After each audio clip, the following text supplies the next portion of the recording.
All right, let's wake it up, kids. We're talking knives this morning. This morning we're looking at seeing how I pronounce this, Svord Peasant Knife. This is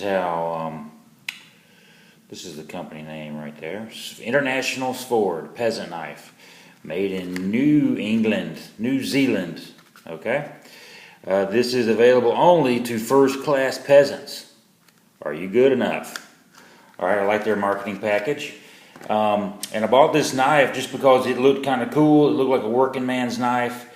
And I put it to work yesterday.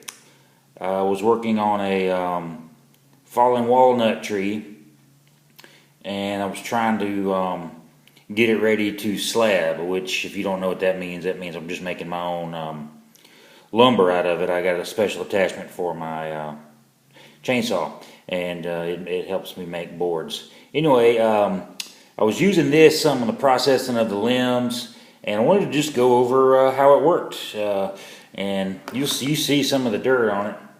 Some of the marks on this blade are from the factory to give it character, I guess. I'm going to do a little bit of cleaning here. Let's see here. Get some of the sap off. While I clean this, or to attempt to clean it anyway, let's talk about it. The blade is made from high carbon Swedish steel. That's what it says on there. I might need some soap and water on this. It looks kind of good like this, though. Alright, I'm not going to spend too much time during the video on that, but high carbon steel. The blade length is 3 1/4 inches. The handle length is 5 1/4. The total open length is 8 1/2. And the closed length is kind of weird because of this tang here. It's got this old school tang on it. Closed length is 7 1/8. About that. And then what is interesting on this is the blade thickness is pretty thin. I measured the blade thickness at 1.91 millimeters, and it is pretty thin. So that's all your specs on it. Let's look at it next to an Ontario rat. A lot of people know what that is. I want to see, just so you see the size comparison. The blade's a little bit shorter than the Ontario. The handle is similar with, a little bit more distance because of the curve. There's no pocket clip on this, and this is a standard old school kind of a farming knife from what I look at it. So let me just tell you about what I did with it yesterday. This tree had fallen, and so I needed to I sawed and chopped limbs off of it, and had to do some marking on it on the trunk of the tree, to put my saw marks where I wanted to mark the length of each cut. And I just used this to notch where I want to cut with the chainsaw. Also, I use this to notch the log for my chalk line. I'll run a chalk line down the trunk of the tree to make certain cuts on the edge, and without getting into a bunch of technicalities on how you cut lumber out of a tree trunk. Anyway, this was fairly effective, and it was good. I'm gonna go through the pros and cons. I skinned some limbs just for fun. Made a couple of feather sticks, and I did cut a few limbs off of the tree with this, some small ones, a 1/2 inch or so, just to get in there and just to see how it would do. If this is all I had, I wanted to see, how this would, just slant cutting and notching it, kind of like you would with an axe, but just with a knife on a little limb. And it fared pretty decent. I would definitely carry this, like I said, for farm work, maybe, working in an orchard, or agricultural. This is an agricultural type of knife. I enjoyed it yesterday. I like the color red. It comes in different colors. The price on this was $16.95 on Amazon. I'll put the link down in the where you put the links. Anyway, also, I didn't give you my normal little spiel in the beginning. I'm not a super knife expert. I've used knives my whole life. When it comes to parts of the knife, names and vocab of what you call different things on the knife, and different knowledge of different knife steels and sharpening and stuff, I don't know a lot of that. But I definitely know how to use a knife. I've been using one, my whole life. Let's look at pros and cons. The pros on this is the tang is cool. There's some times when this tang would get in the way in life. So I would not recommend this for EDC. But yesterday, working and I had my overalls on, I slipped this down. This tang is good for deep pockets. If you don't have a clip, and I just put this on the front pocket of the bib on the overalls, and then this part was sticking up, and that was just easy. That was easy to pull out like that.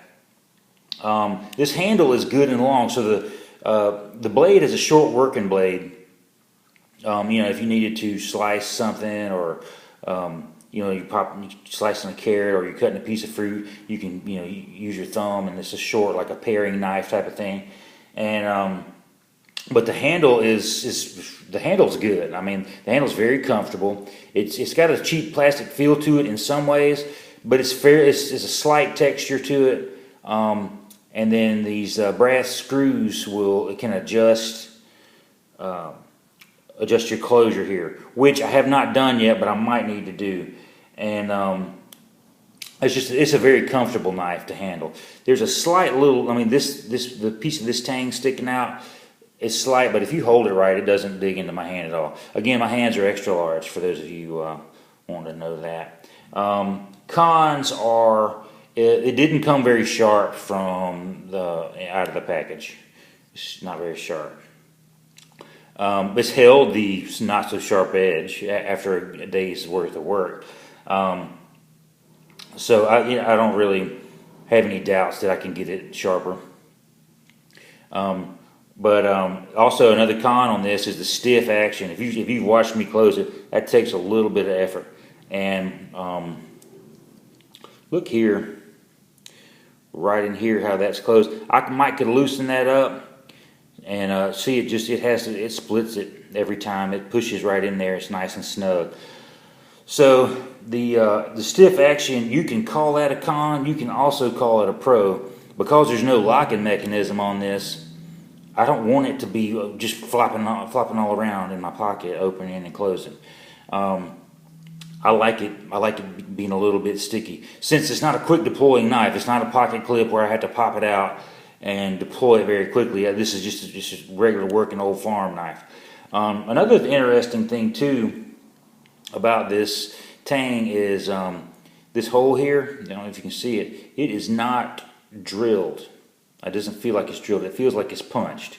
And you see this little edge right here. They left that, and at first I'm thinking, that's something they could have finished better. But I don't know if this is if by design or not. But that little lip from that punch helps it stick. It helps the tang stick in the back side of the blade here. So when you're cutting, it doesn't. It takes a little bit of effort to open it and close it. Anyway, this is a good knife. Like I said, this is a good working knife. If you wear overalls, just put this in your bib, and you'll be happy. This will be a good knife. I would want to sharpen it a little bit more, and I've seen some other reviews where guys are modifying it. I saw where a guy cut the end off, and he did a couple other things to it. I really like it. I like the color so it doesn't get lost. If you're just an old country boy out there cutting okra, picking okra, and down here in the country we call that cutting okra, because it's better if you have a knife to cut the okra pieces off the stalk. This is good for that. This is good for those kind of things. So overall, I give this a solid B+. As a teacher, I give letter grades. So solid B+ on this. I'm excited about it. The price is decent. You can't go wrong for it. You really give it an A. For the price you have to pay for it. I think this would last a long time. I think this thing is going to last you a long time, and it's going to become some people's favorite knives. Again, it comes in other colors. It has some wood handle ones and that kind of stuff too. I happen to like this one though. All right. Just remember, one of my mottos is people are usually happiest when they're teaching or when they're learning about something, subject they enjoy or that they're interested in. So y'all stay curious.